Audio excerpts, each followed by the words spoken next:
when people get like argumentative or angry or quarrelsome, that's hurt and pain showing up for them.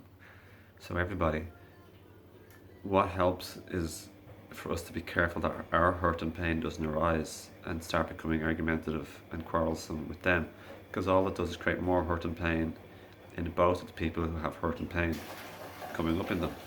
So think about that for a moment, everybody. Next time you see somebody that you find challenging, why are they becoming like critical or quarrelsome or resistant or whatever the case may be?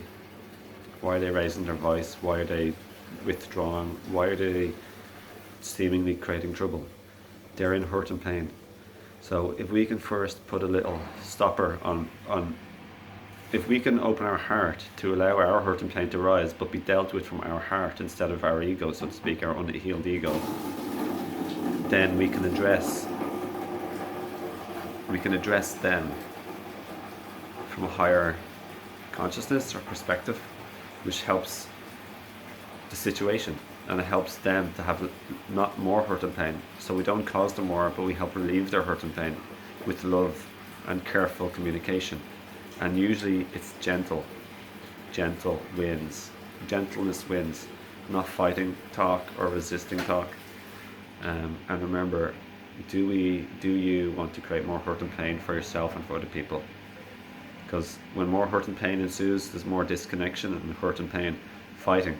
When we dissolve or resolve ourselves first, when we resolve our heart and our own hurt and pain and upcoming emotions, then we can dissolve everyone's hurt and pain.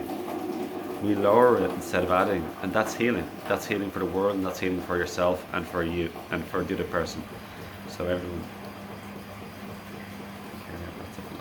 lots of love. Thank you. Have a beautiful day. We are all powerful creators. You are a very powerful creator, and you hold the world at your fingertips every now moment. Never doesn't matter what the past happened. You're a new pattern maker right now, today, in this moment, always.